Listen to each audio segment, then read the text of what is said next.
On n'est pas du monde, une émission proposée par l'équipe du Verbe avec Simon Lessard et Ariane Blais-Lacombe. Cette semaine, à l'émission, Ariane Beauferré retombe en amour avec les tramways. Leslie-Anne Boily cherche les liens entre les rêves et la réalité et Brigitte Bédard s'emballe pour un nouveau mouvement hippie chrétien. Bref, on n'est pas du monde.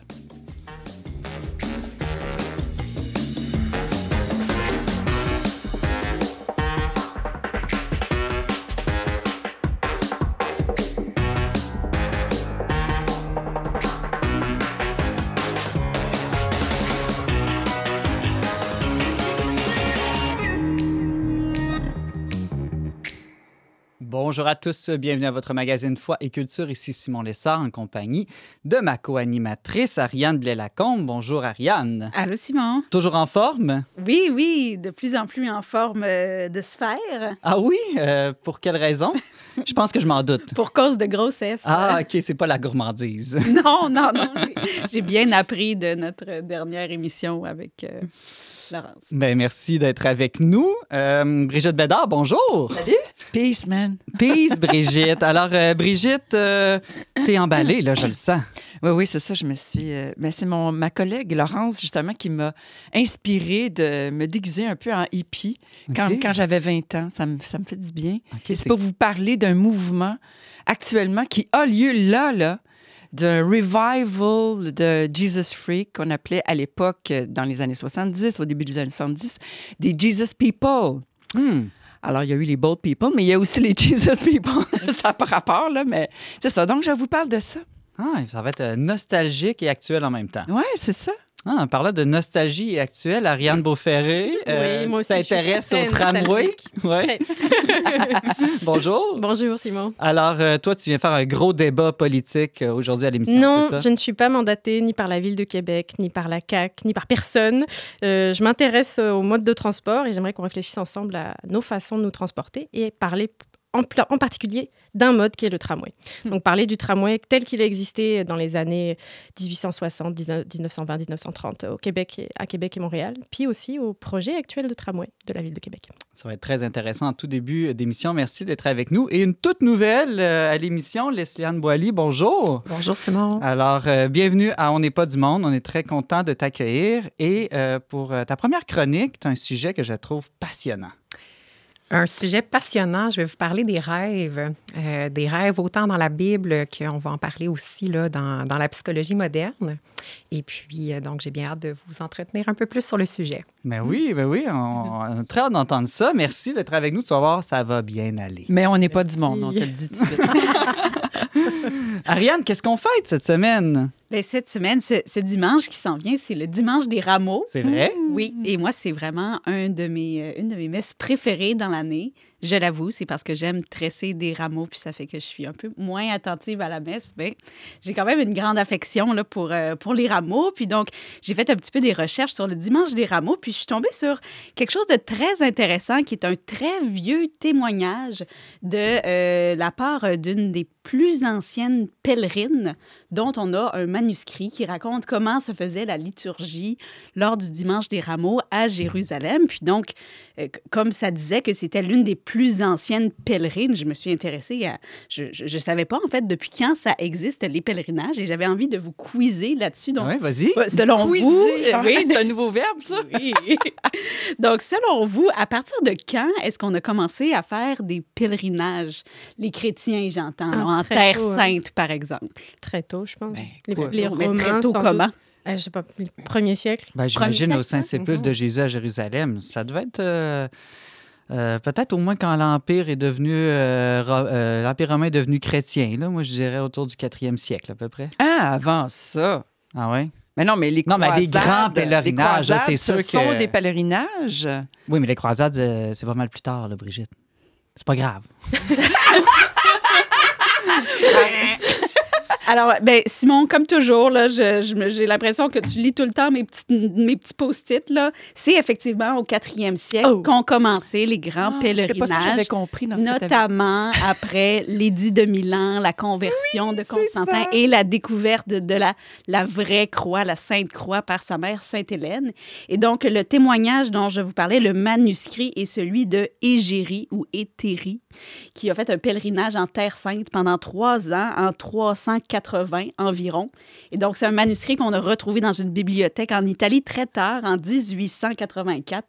Donc, je trouvais que c'était super intéressant d'avoir un témoignage de femmes, de pèlerines, quelque chose d'aussi ancien qui racontait notamment là, qu'à Jérusalem, ben, ils faisaient la lecture du passage, comme on fait de nos jours, là, avec Jésus qui entre à Jérusalem, puis les enfants avec leurs petites palmes. Donc, d'où vient la tradition du dimanche des rameaux.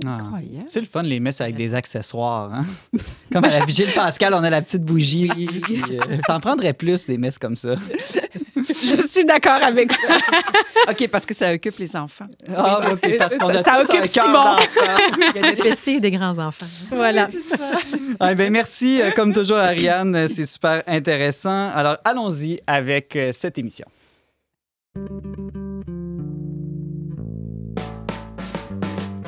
On n'est pas du monde est une émission produite par l'équipe du magazine Le Verbe. Pour vous abonner gratuitement et recevoir 8 numéros par année, visitez leverbe.com/abonnement. Pour ou contre un tramway à Québec? La question exaspère bien des Québécois. Mais derrière ce débat qui n'avance pas vite se révèlent d'autres enjeux beaucoup plus importants sur les conséquences collectives de nos déplacements individuels. Ariane Beauferré, doctorante en aménagement du territoire, croit que derrière son look rétro, le tramway demeure très actuel. Bonjour Ariane. Bonjour Simon. Alors, au-delà, là, avant de parler du tramway en tant que tel, là, au-delà du projet concret à Québec, la question d'un tramway ou d'un troisième lien, d'ailleurs. Oui, on n'embarquera pas dans le troisième lien aujourd'hui. Pose plus largement celle des conséquences de nos déplacements. Le transport, en fait, c'est une grande part de notre vie. Oui, c'est une grande part, une part énorme. On est continuellement en déplacement. Hein. Dès qu'on veut faire quoi que ce soit, on a besoin de se déplacer. Notre corps, à l'intérieur de nous-mêmes, on est tout le temps en mouvement aussi. Et ça a des conséquences. Et donc, selon le mode de transport qu'on choisit, par exemple, ça peut affecter notre santé. Parce que selon le mode de transport, si c'est une automobile ou un vélo, ça donne des polluants atmosphériques qui sont complètement différents. Ça peut entraîner des problèmes respiratoires, notamment en ville. Il y a des villes immenses. On peut penser en Chine, par exemple, à Hong Kong, où l'air est devenu complètement irrespirable, pas seulement à cause du transport, mais en partie.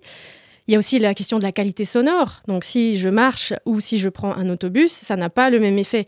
Le transport urbain, par exemple, c'est la cause principale, c'est 80% du son en ville qui provient du transport qui n'est pas de la marche ou du vélo. On a aussi la question des îlots de chaleur. Donc, si on a besoin de se déplacer en automobile ou en autobus, par exemple, on a besoin de plus de routes, des routes asphaltées qui sont noires, qui vont accumuler de la chaleur en été énormément, la redégager pendant la nuit. Donc, on dort moins bien. Il y a les gens qui ont plus d'asthme. Ça augmente les maladies, la mortalité, on a besoin de plus de climatiseurs. Il y a des effets aussi qui sont sociaux. C'est positif d'avoir un transport parce que quand on n'en a pas, en fait, on a accès à moins de destinations, à moins d'opportunités. Et donc, les personnes qui ne peuvent pas avoir d'auto ou qui n'ont pas accès à un réseau, que ce soit de tramway, de train ou d'autobus, finalement, sont beaucoup plus limitées dans leurs opportunités. Que ce soit d'aller à l'extérieur de la ville ou quand on est en région, de pouvoir justement sortir de chez soi et de son petit village. Il y a un effet économique aussi des modes de transport. Donc, par exemple, si je choisis de prendre l'automobile sur l'heure de pointe, je perds énormément de temps à me déplacer, ça produit de la congestion qui est un problème économique aussi, ça détruit nos routes quand les voitures font du 5-10 à l'heure en permanence pendant 1 heure sur une autoroute. Et finalement, aujourd'hui, on s'intéresse aussi aux effets des transports sur l'environnement, parce que si vous avez beaucoup plus d'automobiles, ça crée beaucoup plus de gaz à effet de serre, là j'apprends rien à personne, donc ça renforce finalement le réchauffement climatique. Au Canada et particulièrement au Québec, on doit y accorder beaucoup d'importance parce que au Canada, les transports, c'est 24% des gaz à effet de serre. Et au Québec, on a l'hydroélectricité, donc on peut se dire qu'on a un effet sur l'environnement qui est peut-être moindre au niveau des gaz à effet de serre, mais le transport demeure 43% des sources de gaz à effet de serre. Donc, il y a tout ça. Puis, en plus de ça, les autos, les trains, les tramways, c'est bien beau, mais il leur faut une voie pour accéder. Ouais. Donc, ça dégrade aussi des milieux naturels. Et quand il faut, en hiver, déclasser les voies, on utilise des sels de déglaçage. Ça peut polluer notre eau. Donc, il y a énormément d'effets. Il y en a beaucoup qui sont positifs. Ouais, il y en a des positifs aussi. Il y en a des positifs. Moi, dans ma voiture, j'écoute On n'est pas du monde, des fois. Je trouve que c'est un moment très rafraîchissant. Ça peut l'être. Puis ça peut être aussi un moment de discussion en famille. Un d'ailleurs. moment tampon dans nos journées où on enfile Aussi. les activités les unes après les autres. Moi, des fois, j'aime ça, le petit moment un peu plus flou, je dirais, du transport. Là. Mais j'aimerais ça, moi, qu'on fasse un petit tour de table. Est-ce que pour vous, le transport, c'est une source d'aliénation au quotidien ou est-ce que c'est au contraire un moment plus de repos, de détente, de Moi, pause? je dois avouer que j'aime ça, mais comme je vis au centre-ville, je suis toujours en sens inverse du trafic. Donc, j'ai jamais la frustration d'être coincé. du trafic. Puis j'ai un stationnement au centre-ville, donc j'ai pas non plus la frustration de trouver un stationnement. Brigitte, Leslia. Non, mais moi, je vis sur la rive sud de Montréal. Je travaille à la maison. Mon mari travaille sur la rive sud. Tous mes enfants vont à l'école sur la rive sud. Donc, on. Tu as fait des choix intelligents. Oui. Nous autres, on a décidé que. Mais quand j'habitais Montréal, quand j'étais aux études, j'utilisais le transport en commun. C'était génial. J'habitais pas loin de l'université. Puis mes déplacements se faisaient comme ça. Mais non, tu sais, pour venir à Québec, j'ai besoin d'une voiture. Donc, si je viens ici au bureau, c'est 2h30 de voiture. Donc, oui, je suis contente de l'avoir, ma voiture. Moi aussi, je suis contente de l'avoir parce que je suis en banlieue, puis les transports en commun sont des fois moins bien desservis avec la banlieue. Donc, je suis contente, mais je suis contente aussi de faire mes petites commissions à pied. Donc, ce que je suis capable de faire, c'est bon pour la santé, ça fait bouger, puis en même temps, c'est bon pour l'environnement. Donc, l'équilibre, je pense. Avoir des déplacements multimodaux, comme on dit, d'utiliser plusieurs sortes. Puis, on en a besoin, en fait. Il n'y a pas une solution. Ça aussi, c'est quelque chose... j'aime beaucoup l'encyclique Laudato Si du pape François, et c'est quelque chose qui rappelle, il n'y a pas une solution qui va fonctionner pour toutes les villes du monde en question de transport ou pour n'importe quel sujet. Est-ce que c'est vrai, justement, Ariane, là, tu parles de l'encyclique plus environnementale du pape Oui. François, que le pape François a même écrit... Et pour le tramway à Québec? Peut-être. Pour les transports publics, Non, mais oui. qui s'inquiète des conséquences Tout des à fait. transports dans les grandes villes. Je peux vous lire un petit passage, c'est au numéro 153. Il va nous dire « La qualité de vie dans les villes est étroitement liée au transport, qui est souvent une cause de grande souffrance pour les habitants. Dans les villes circulent beaucoup d'automobiles, utilisées seulement par une ou deux personnes, raison pour laquelle la circulation devient difficile, le niveau de pollution élevé, d'énormes quantités d'énergie non renouvelable sont consommées et la construction d'autoroutes supplémentaires se révèle nécessaire, ainsi que des lieux de stationnement. Beaucoup de spécialistes sont unanimes sur la nécessité d'accorder la priorité au transport public. Mais pas n'importe quel transport public non plus. Et donc, ces mesures sont nécessaires et seront à grand-peine acceptées pacifiquement par la société sans des améliorations substantielles de ce transport. Ça veut dire que ce transport ne doit pas être synonyme de traitement indigne infligé aux personnes à cause notamment de l'entassement, des désagréments ou de la faible fréquence et encore de l'insécurité. Mais quand tu as des jeunes enfants, là, je m'excuse, mais moi, c'est là que j'ai lâché l'autobus. C'est mon cas. Alors, c'est là que je me suis grillée d'une grosse vanne, oui. OK?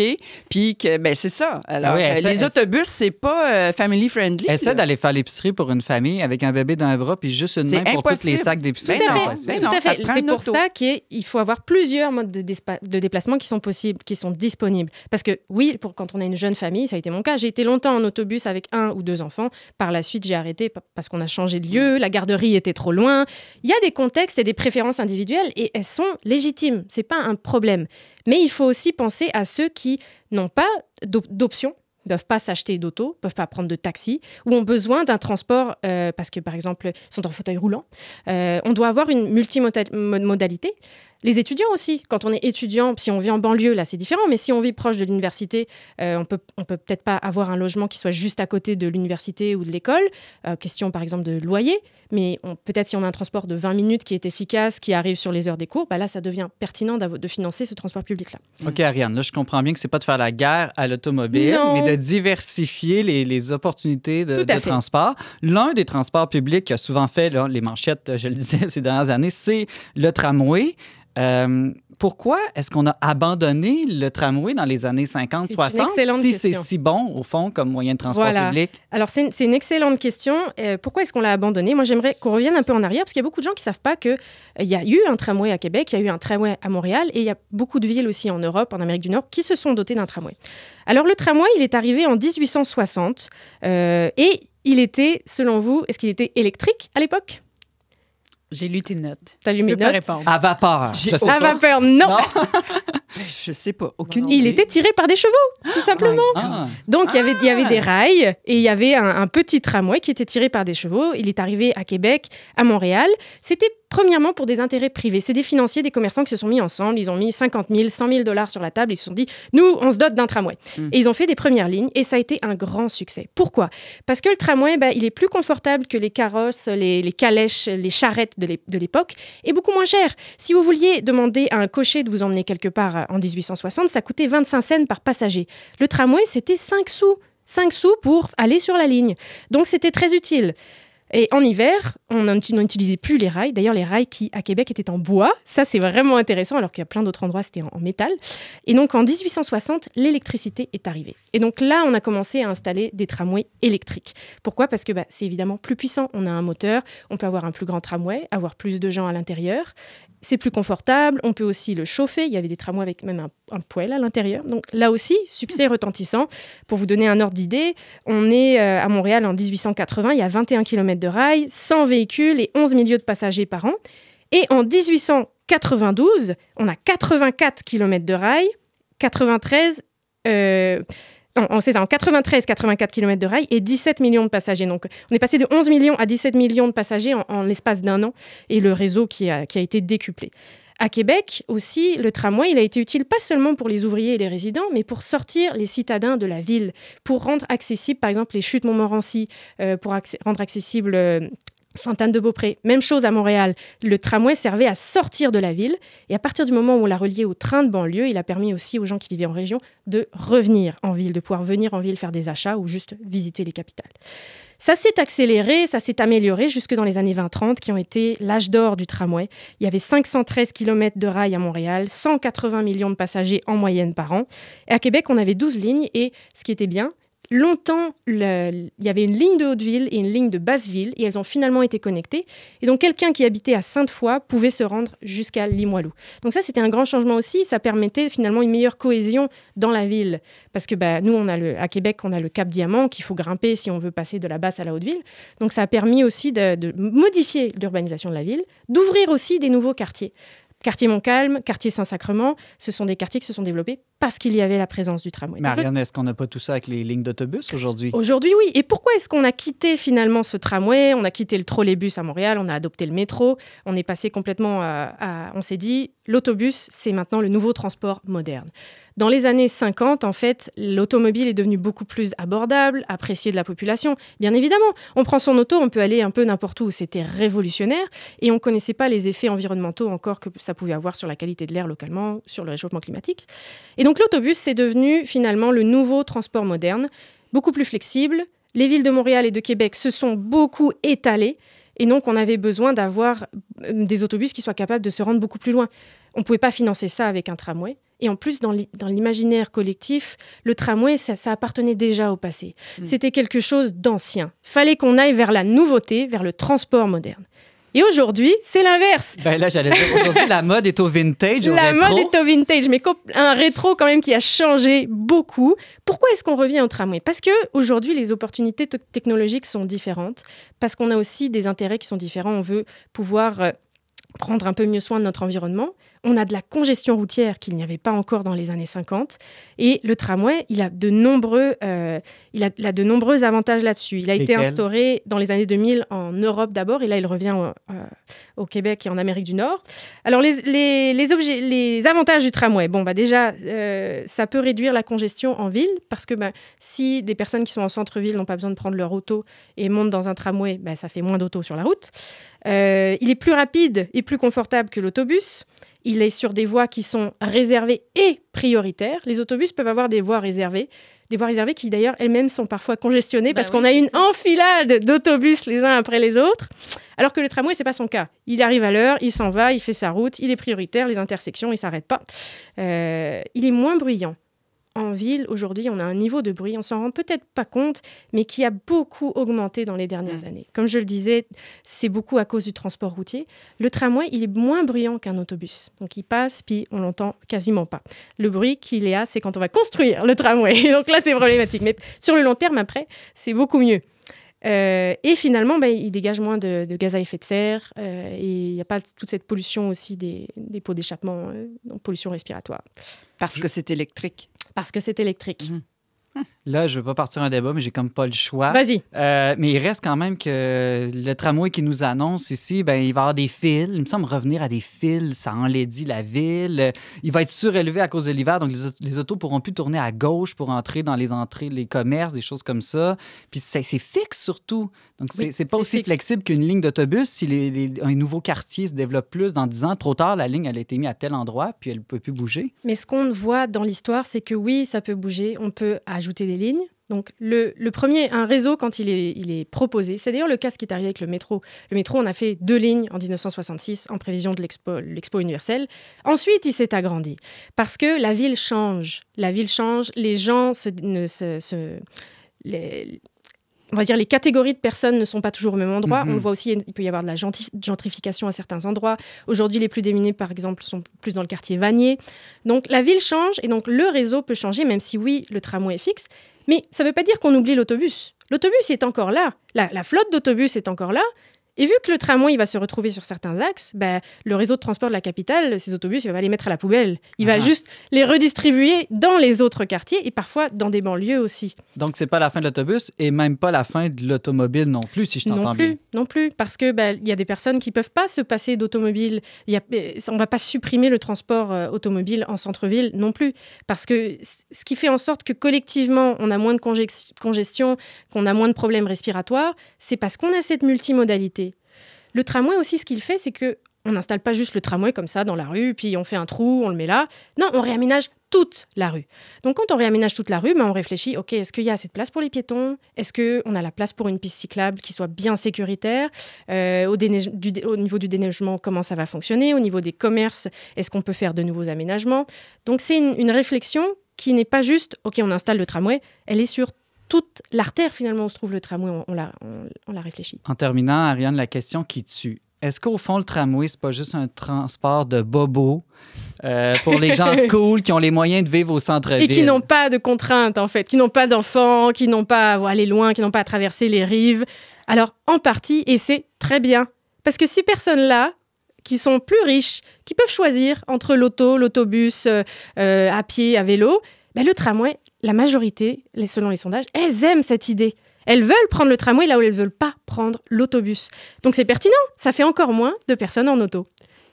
Donc tant mieux si les bobos prennent moins leur voiture. Tant mieux! Bon, c'est tout le temps qu'on avait Ariane Beauferré. Tu es une bonne avocate, je dois l'admettre. Ah, tant mieux! Tu es aussi doctorante en aménagement du territoire. Oui, c'est ça, Alors, merci beaucoup et on est ouvert à toutes les plaintes et objections. Tout à fait, écrivez-moi, j'y répondrai.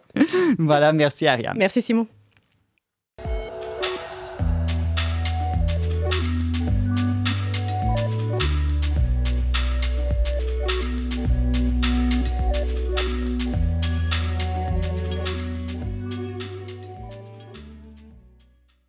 Un rêve peut-il signifier la vérité? Un rêve peut-il même devenir la réalité? Entre superstition, psychologie et théologie, quelle juste place devrions-nous accorder à nos rêves? Leslie-Anne Boily, chargée de cours en psychologie à l'Université du Québec à Rimouski, rêve d'y répondre avec nous aujourd'hui. Bonjour Leslie-Anne. Bonjour Simon, bonjour tout le monde. Alors, c'est pas nouveau quand même l'intérêt que les êtres humains portent à leurs rêves. Mais ici, entre autres au Québec, là, je pense aux fameux capteurs de rêves qui viennent des peuples autochtones. Oui, tout à fait. Non, effectivement, l'intérêt pour les rêves ne date pas d'hier. On sait même aujourd'hui que l'homme préhistorique rêvait. On sait aussi que le fœtus rêve dès le 8e mois de la gestation. Ça sent donc, on est capable d'identifier que les rêves sont là. De quoi rêve-t-il? L'homme préhistorique devait rêver peut-être de feu, de désirs corporels, bon... de chasse. De chasse. Le fœtus, lui, on le sait pas trop. Mais de ce qu'il vit, du visage de sa mère, peut-être, qu'il n'a pas vu encore. Qu'il anticipe. C'est poétique. Donc, bref, le rêve, l'intérêt pour le rêve non plus ne date pas d'hier. Puis l'intérêt aussi pour l'interprétation qu'on peut faire des rêves ne date pas d'hier. Encore plus loin que la psychologie moderne, bien sûr, on peut remonter... parce que je viens vous parler aussi un peu de psycho parce que c'est mon angle de vue des phénomènes. Mais on peut remonter vraiment à l'Antiquité. pour le premier intérêt, les premiers intérêts pour les rêves et l'interprétation. Bien sûr, quand on regarde dans la Bible, on va en parler un petit peu plus tard. Oui, on a des bouts, des belles beaux histoires. Ouais. C'est ça, exactement. On en a plusieurs aussi. Puis il y a toute une série, en fait, de types aussi de songes qu'on peut regarder à travers la Bible. On a aussi des penseurs comme Aristote, qui est peut-être un peu un ancêtre de la psychologie moderne. J'aime le voir comme ça, où il disait en fait que les rêves permettaient d'exprimer, en fait, la voix de l'âme, permettaient de vraiment exprimer ce qu'on vit intérieurement. On peut remonter au 2e siècle après Jésus-Christ pour le premier écrit significatif qui recense comme vraiment ce qu'on appelle à l'époque l'onirocritique, donc la critique des rêves, l'interprétation des rêves. Ça a été fait par Artémidore d'Éphèse. Jamais entendu son nom. Donc, Artémidore d'Éphèse. Et encore aujourd'hui, pour certains spécialistes, ça reste une œuvre inégalée dans le sens de la rigueur, de la méthode puis de l'analyse qu'il avait utilisée à l'époque pour ça. Puis plus près de chez nous, comme tu parlais, en fait, tout à l'heure, Simon, les capteurs de rêve. Donc, donc c'est pas... En fait, c'est quoi à toutes les époques, le sens d'un capteur de rêve? Le sens du capteur de rêve serait en partie, en fait, pour éloigner les mauvaises pensées, les mauvais esprits, donc pour pas les faire passer aux rêveurs. Donc, c'est un peu comme un filtre. C'est un attrape-cauchemar. Un attrape-cauchemar. Qu'autre chose. Exactement. Donc, voilà. Ça, c'est pour l'histoire, je dirais, de la science ou de l'interprétation des rêves. Mais aujourd'hui, qu'est-ce que les psychologues nous apprennent sur les rêves? Est-ce qu'il peut y avoir un lien entre nos rêves et le réel ou le monde éveillé? Tout à fait. En fait, dans les rêves, concrètement, il y a plusieurs théories pour essayer d'expliquer qu'est-ce qui fait qu'on rêve de certaines thématiques la nuit. Puis une des théories dominantes, c'est qu'on aurait en fait ce qu'on appelle le traitement de l'information, des informations qu'on a dans la journée. Donc, que le rêve permettrait, au-delà de toutes les fonctions biologiques du sommeil, de faire un peu le triage de qu'est-ce qui est important pour moi ou qu'est-ce que je n'ai pas digéré émotionnellement aujourd'hui, quels enjeux je vis. Alors, c'est un peu le sens en psychologie moderne, un des sens principaux. Donc, c'est très fréquent qu'on peut revivre des émotions, des thèmes qu'on a vécus dans la journée ou dans les journées qui ont précédé également. Donc, il y aurait peut-être un petit mariage là, entre le rêve et le réel. Puis, il y a quand même, aussi au niveau des moines, ça a été investigué. OK? Donc, les thématiques des rêves les plus fréquentes. Puis, il y a tous les enjeux liés à la présence de Dieu ou à la présence du mal dans les rêves les plus fréquents qui sont rapportés, mais aussi les préoccupations par rapport à la vie communautaire. Donc, c'est vraiment...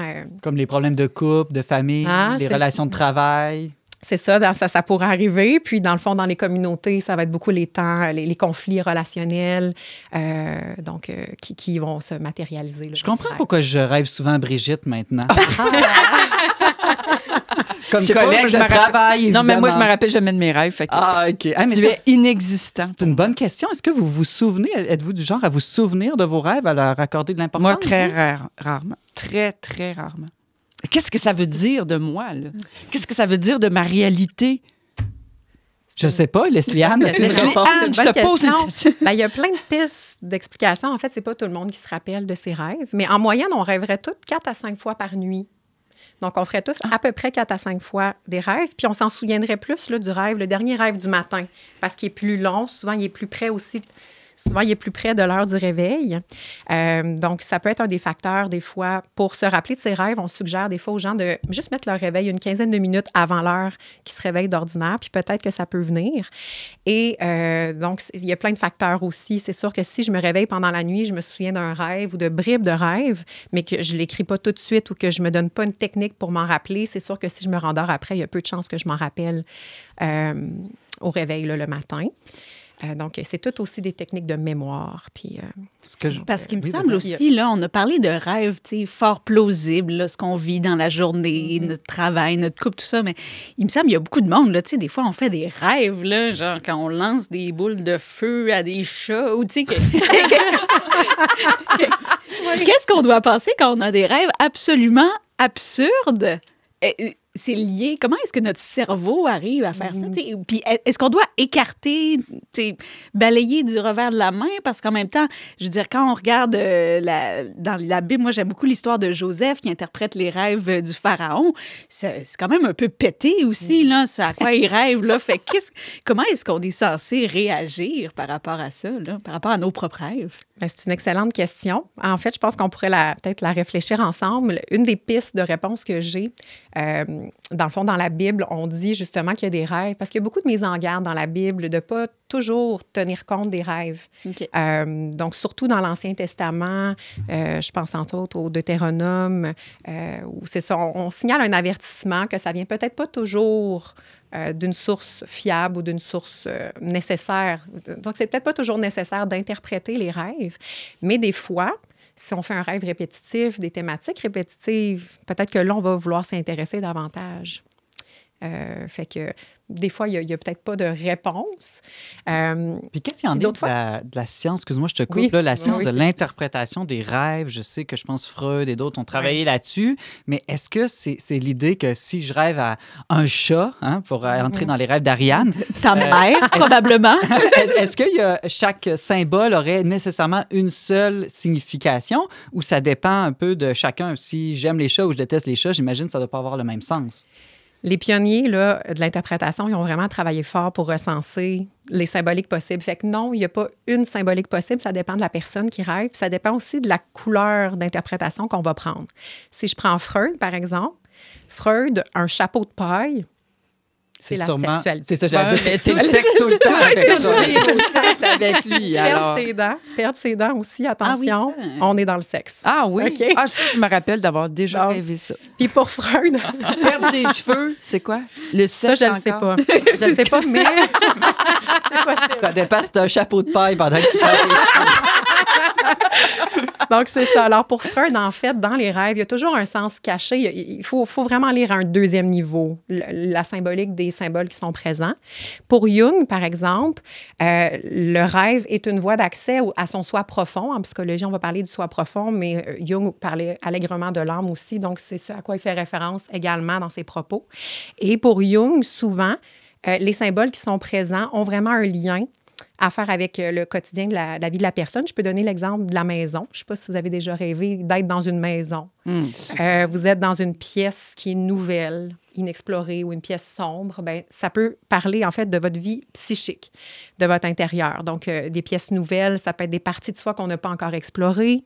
Si on se retrouve, en fait, dans la cuisine, bien, en fait, ça peut être qu'on a besoin de faire du ménage de certaines choses, de classer des choses.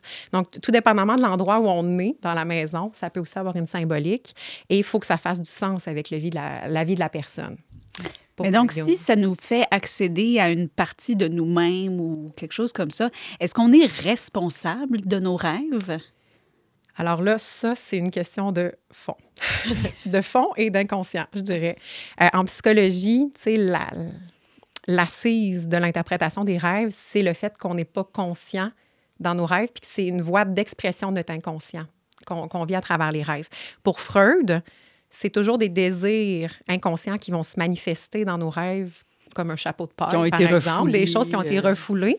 Puis que si j'en prenais conscience dans ma vie diurne, pendant le jour, ça serait trop angoissant.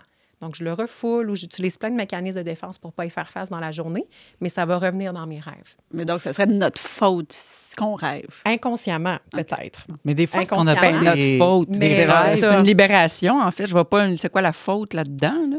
C'est quoi la faute? Ben, si tu rêves à ton voisin, Brigitte. Ben, Leslie-Anne. tu veux dire d'un point de vue sexuel? On va rester avec ça. T'as pas vu mon voisin. Leslie-Anne, j'aimerais ça qu'on passe tout de suite à les rêves dans la Bible. Qu'est-ce que la théologie nous dit de ça? Est-ce que les songes de Joseph, de Jacob, des prophètes ont la même valeur que nos rêves à toi et moi au quotidien? C'est une excellente question. J'ai beaucoup aimé m'y pencher, en fait, regarder comment comment on peut lire les rêves dans la Bible. En fait, les rêves, souvent, ont vraiment une couleur prophétique dans la Bible. Donc, dans l'Ancien Testament, dans le Nouveau Testament, tu évoques Joseph, Joseph qui a eu la vision de l'ange qui lui dit d'aller en Égypte pour éviter finalement un massacre où Jésus était directement visé, qui lui dit aussi de ne pas répudier Marie, sa femme. Et donc, il est à l'écoute de ce rêve-là, où un ange ou Dieu se manifeste. Dans l'Ancien Testament, Abraham donc a un songe de Dieu. Et bon, les exemples se multiplient. Là, je pourrais vous en donner plusieurs. Mais en fait, dans la Bible aussi, on met en garde contre les faux prophètes, les fausses prophéties, en quelque sorte. C'est quand même un danger de penser que Dieu parlera à travers tous nos rêves. Exactement. Donc, il y a comme un peu cette double lecture-là qu'on peut en faire, mais la Bible ne donne pas non plus de pistes ou de guides sur comment reconnaître, en fait, la prophétie de la fausse prophétie. Donc, c'est tout simplement des mises en garde. Et donc, c'est ça. Ariane? Non, OK, désolée, je pensais que tu avais une question. En fait, c'est que dans la Bible, l'interprétation des rêves, souvent, c'est traité au niveau de l'occultisme. Donc, c'est quelque chose qu'il ne faut pas, justement, trop investiguer. Puis quand on parle de rêves dans la Bible, c'est souvent des songes. Donc, c'est ça, mais quoi la nous, différence en tant entre un comment rêve est-ce et que un je fais pour songe? savoir si j'ai fait un rêve ou un songe la nuit passée quand j'ai Est-ce vu qu'il y a un quelqu'un ange? qui peut nous interpréter ça aujourd'hui? Ouais. Qui aide les autres à interpréter les rêves? Ouais. Il y aurait plein de directions. Je pense que la chronique, on pourrait parler ensemble. On a bien des questions. Ah oui. Mais je pense que l'interprétation aussi, si on regarde un auteur contemporain dont je vais vous parler un petit peu tantôt aussi, Toby Nathan, bien, Toby Nathan, lui, dit que l'interprétation du rêve se fait à travers la parole d'un autre. Donc, on va recevoir l'interprétation de la part d'une autre personne. Puis, il y a une logique à ça. Si je fais un rêve, puis je m'en vais voir un psychanalyste, il va me parler psychanalyse. Si je fais un rêve, je m'en vais voir un prêtre catholique, il va me parler aussi de la vision, donc de l'interprétation plus à la lumière de la Bible, à la lumière de son registre. Fait que c'est ça, je pense. Donc, il y a plusieurs interprétations possibles. Plusieurs interprétations possibles. Oui. Bon, en tout cas, ce ne sera pas plus tard que tu vas nous en parler parce que c'est déjà terminé. C'est déjà sera terminé. Une prochaine fois. Il y a une série qui s'en vient, là. C'est évident, là. Moi, je le sens, là. Leslie-Anne Boily, tu es chargée de cours en psychologie à l'Université du Québec à Rimouski. À Rimouski, oui, je l'ai dit. Oui, à Rimouski. On dirait que ça sonnait bizarre dans ma bouche. C'est très bien dit. Merci beaucoup et je te souhaite de faire de très beaux rêves cette nuit. Merci, vous autres aussi.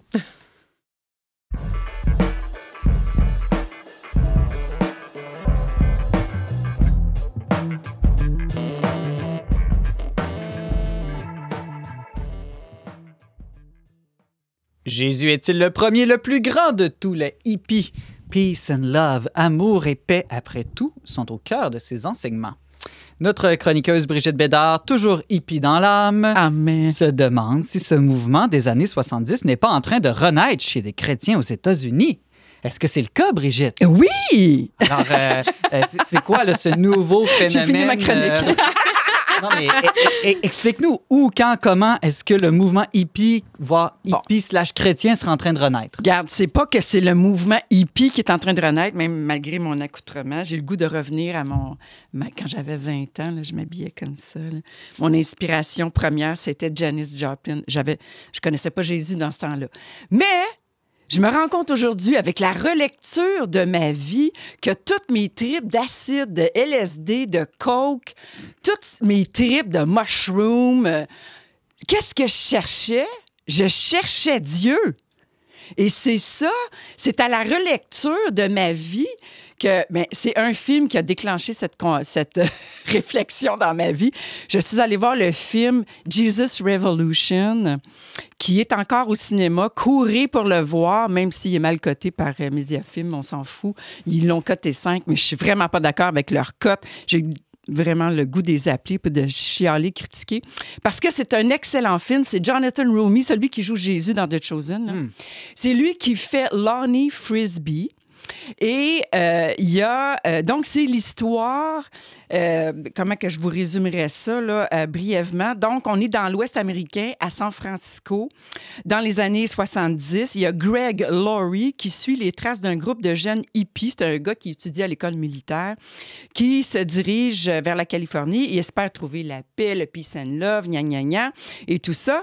Et il commence à consommer, il fait des trips d'LSD et il fait un méchant bad trip à un moment donné, comme est arrivé dans les années 70 à l'été de 69, que justement, il y a eu tellement de, pas 69 à 67, à San Francisco, il y a eu tellement 200 000 jeunes hippies qui se sont rassemblés là, qui ont expérimenté des drogues, le LSD, tout ça, qui ont fait tellement de bad trips qu'il y a une grosse partie de ces jeunes-là qui ont fait des bad trips épouvantables, qui se sont retrouvés dans une église grâce à Lonnie Frisbee, qui était un gars, un ancien héroïnomane qui a connu Jésus dans un Coffee Jesus, pas très loin dans l'est des États-Unis, et qui est arrivé à San Francisco, là où se retrouvaient tous les hippies.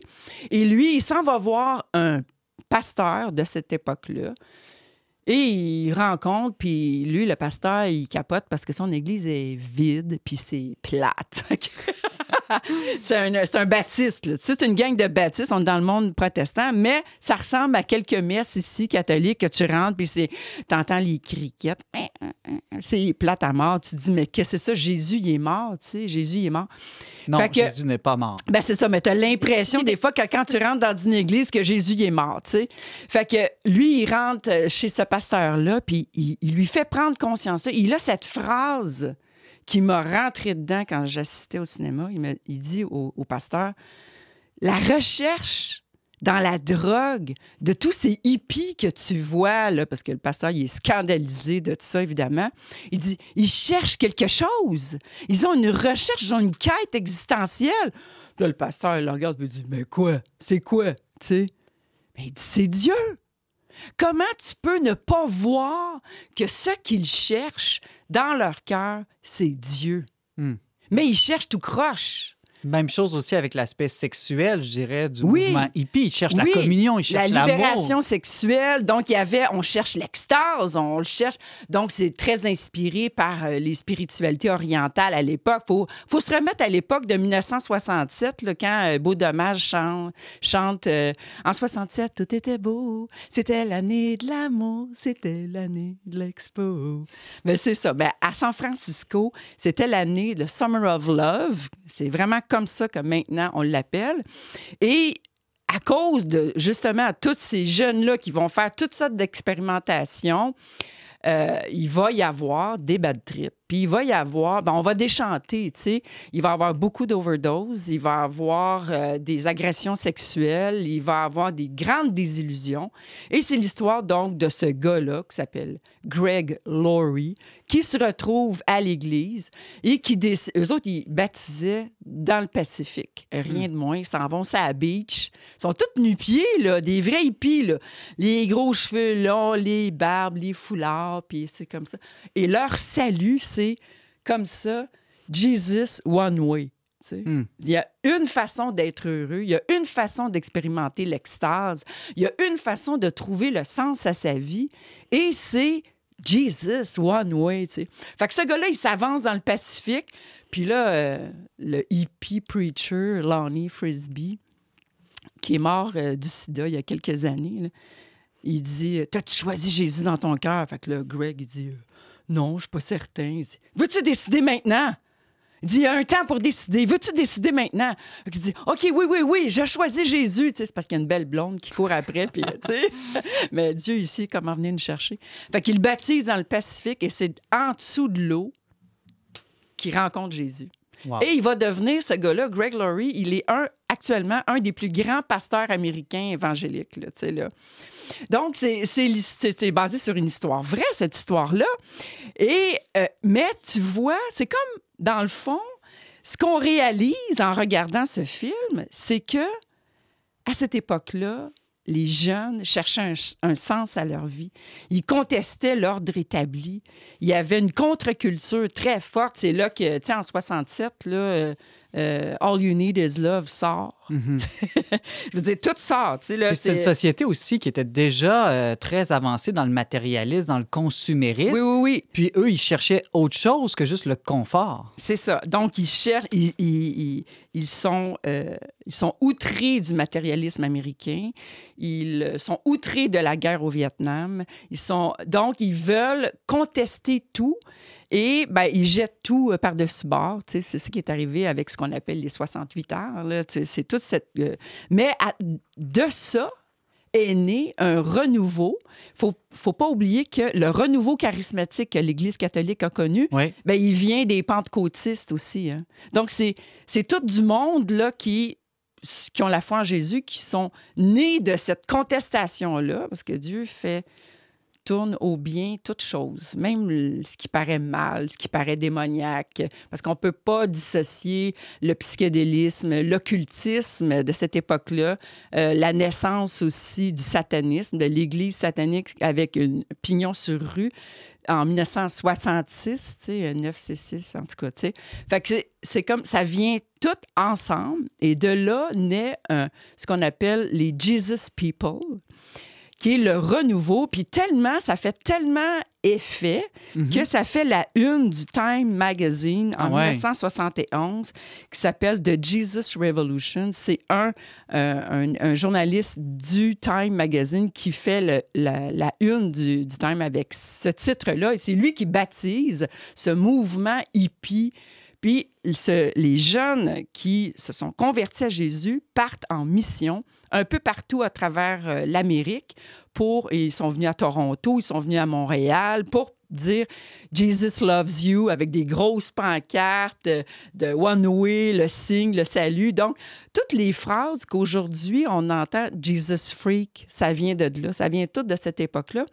Et c'est là que le Newborn Christian, le mouvement Newborn Christian a pris son essor. Et c'est là que le renouveau charismatique aussi, que les chrétiens appellent aujourd'hui le renouveau charismatique, toutes les communautés nouvelles ont pris leur essor. C'est tout au début des années 70. C'est exactement à cette époque-là. Donc, aujourd'hui, c'est quoi le lien avec tout ça? Là, c'est ça que j'allais te demander. Parce qu'il faut vous mettre en contexte. Là, tu nous racontes un film d'une histoire vraie, mais toi, tu sens que ça peut renaître ou que ça a déjà commencé à renaître. Actuellement, c'est que aujourd'hui, je pense que les jeunes se cherchent énormément, tellement qu'on ne sait plus quel sexe qu'on est. On ne sait plus, on veut plus, on cherche son identité, ça c'est clair. Et que ce qu'ils ont découvert, ces hippies-là, à cette époque-là, eux autres ici, ils cherchaient un sens à leur vie, ils cherchaient une identité. Bien, c'est dans le Christ qu'ils l'ont trouvé. Et puis aujourd'hui, au début de l'année 2023... donc très récemment. Très récemment, du 8 février au 23 février, il y a eu 2 semaines de louanges sans arrêt, 24 heures sur 24, dans une université du Kentucky qui s'appelle Asbury, l'université d'Asbury au Kentucky.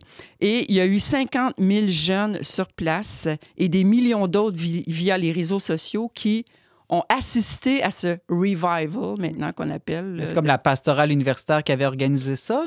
Pas du tout. En fait, c'est qu'à tous les mercredis, dans cette université-là, qui est une université pentecôtiste, il y a le mercredi matin 1 heure de prière obligatoire dans le cursus scolaire. Comme tous les mercredis, tout le monde y va. Sauf que ce 8 février-là, pourquoi? La gang de jeunes qui étaient là, une quinzaine de jeunes, a continué à prier alors que d'autres s'en allaient. C'était-tu la semaine d'examen? Je me suis demandé qu'est-ce qui est arrivé avec leurs études. Bon, j'ai pas été aussi loin dans mes recherches, mais la prière n'a pas arrêté. Et là, il y a d'autres étudiants qui sont revenus comme genre dans l'après-midi. Et là, il y avait encore une gang plus grosse qui chantait. Toutes des louanges, des chants de louanges qu'on connaît, de Hillsong, de tout ça, de Chris Tomlin, blablabla, tout ça. Ça chantait. Puis là, tout d'un coup, ça s'est mis à grossir. Puis là, ça a grossi. Puis là, les gens sont restés là. Puis là, ils sont mis à dormir là. Puis là, il y en avait qui ont amené de la nourriture. Là, après ça, ils ont mis ça sur TikTok. Ils ont mis ça sur Facebook. Là, ça s'est mis à grossir. Oui, j'ai vu des vidéos de ça. Moi, je pensais que c'était un scam, là, carrément. Moi, je pensais ça au début. Mais là, quand le Washington Post fait la nouvelle avec ça, Fox News fait la nouvelle avec ça, le New York Times fait la nouvelle avec ça, là, tu te dis, OK, il y a quelque chose là, qui se passe.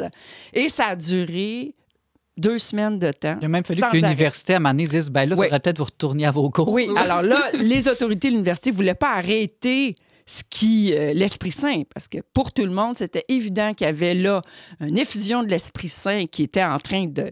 qui prenait, là. Ils ont dit, mais arrêtez pas, mais prenez ça, prenez ce feu-là, puis allez le porter partout, un peu comme les Jesus Freaks de l'époque, en 67. Donc, c'est ce que les gens ont fait, c'est ce que tous les étudiants ont fait.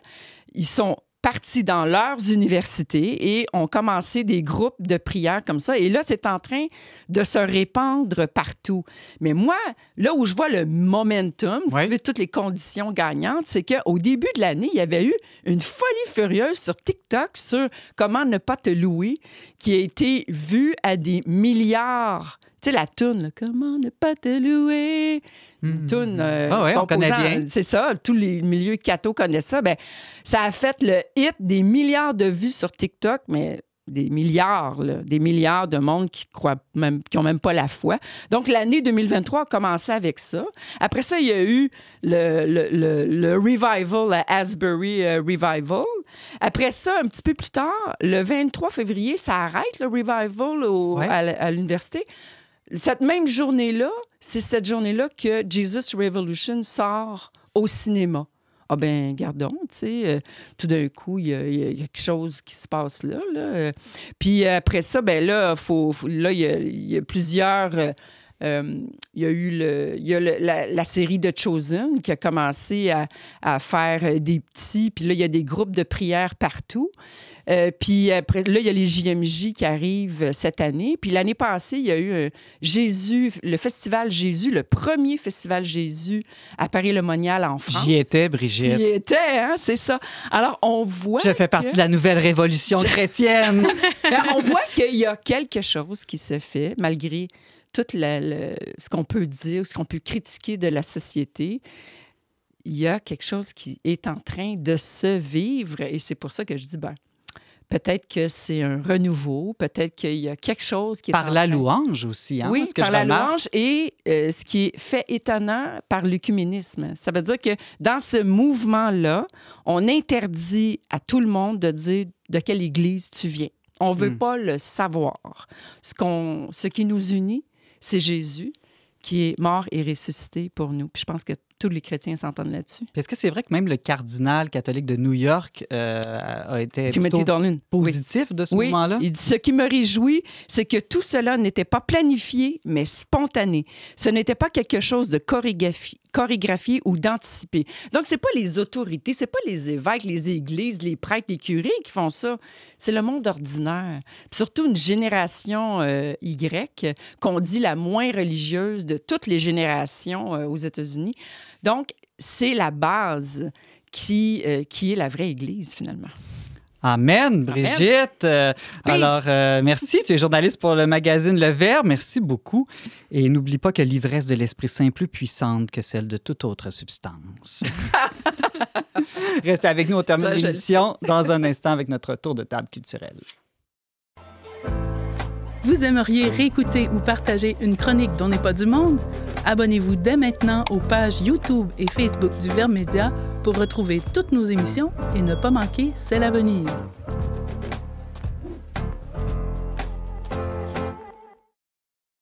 C'est l'heure de nos suggestions culturelles pour bien se laisser cette semaine. Alors, Ariane, pour continuer, plus de controverses sur le tramway? Oui, toujours plus de controverses. Alors, s'il y en a qui veulent approfondir toutes les questions du transport en commun en général pour la ville de Québec, moi, j'ai lu un livre qui s'appelle « Comment survivre aux controverses sur le transport à Québec ». C'est un politologue, un économiste et un sociologue, en fait, qui écrivent chacun différents chapitres et donnent des perspectives sur toutes les controverses qu'il y a eu sur les 20 dernières années. Donc, le tramway, le SRB, qui est le service de transport rapide par bus qui a été abandonné, le troisième lien, donc est-ce que c'est un tunnel, est-ce que c'est un pont? Donc ça permet de faire un tour d'horizon. Par contre, il ne parle pas vraiment de ce qui a pu se passer dans le siècle dernier. Et donc là, je suis tombée sur 2 bijoux qu'on ne peut trouver maintenant plus qu'en bibliothèque. C'est un ingénieur qui s'appelle Jacques Farran et qui a écrit des livres. Ça se lit comme un roman sur les tramways. Donc les tramways de Québec et à la belle époque des tramways pour les tramways de Montréal. Très intéressant. Merci Beaucoup beaucoup, d'images. Ariane. Comme toutes les suggestions, on les met toujours en lien sur notre page Facebook et YouTube.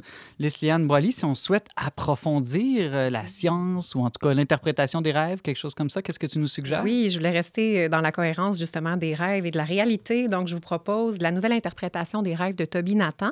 Toby Nathan, il est ethnopsychiatre. Puis, en fait, il essaie vraiment d'intégrer dans sa perspective d'interprétation, en fait, des disciplines très, très variées. Donc, c'est vraiment une lecture super intéressante. Ça se lit très facilement. Là, je l'ai lu en quelques heures seulement. Puis, il y a une vision vraiment bien à lui. Pour lui, en fait, un rêve qui s'évanouit, c'est comme un fruit qu'on n'a pas cueilli. Puis, tiré aussi du Talmud, un rêve qui n'est pas interprété comme une lettre qui n'a pas été lue. Ah, très intéressant. En tout cas, ça me culpabilise un peu. Je me dis que j'ai bien des fruits à cueillir. C'est pas vrai, ça me culpabilise pas. Brigitte Bédard. Oui, alors c'est le livre de Neil Lozano, le titre est « Délié, guide pratique de la délivrance ». Alors, c'est pas le guide pratique pour prendre du LSD, là. C'est le guide pratique justement pour se délivrer, parce que si on a une quête spirituelle, c'est parce qu'on cherche qui on est, on cherche un sens à sa vie. Et il explique très bien que la vie spirituelle est souvent un combat contre la tentation, le mal, les ruses et séductions du malin. Mais combattre contre qui? Combattre comment? Malgré tous nos efforts, nombre d'entre nous ne cessons de lutter contre les mêmes péchés, les mêmes dépendances, retombant souvent déçus dans leur recherche de liberté. Bien, c'est un guide pratique, hein? C'est une démarche personnelle qu'on fait avec quelqu'un ou soi-même. C'est vraiment un très bon livre, disponible chez Renaud-Bré très facilement. Délié, on va aller lire ça. Délié. Merci, Brigitte. Ariane Blais-Lacombe. Oui, moi, j'ai une proposition technologique OK, oui. par rapport au livre ici. C'est une série de webinaires Ouais. sur le thème de la doctrine sociale de l'Église catholique comme un antidote pour la polarisation. Donc, il va être question de culture woke, d'écologie et même de division à notre époque. Donc, des thèmes très actuels, très intéressants. 3 webinaires qui vont avoir lieu dans les prochains mois. Si on veut en savoir plus, comment on fait? Il faudra aller sur le site de CAP Canada, qui n'est pas l'Association des producteurs de pétrole, mais bien un organisme catholique. Je pense qu'à partir du lien qu'on va mettre, ça va être la meilleure façon d'y accéder. Super. Merci beaucoup, Ariane, et merci à vous tous d'avoir été avec nous cette semaine. Vous pouvez réécouter cette émission en format balado ou vidéo en tout temps sur Facebook et YouTube. Pour tous les détails, visitez leverbe.com/radio. Je remercie Ariane Blais-Lacombe à la co-animation, Marc-Antoine Baudette à la technique. On se retrouve la semaine prochaine, même heure, même antenne, pour une autre émission dont n'est pas du monde.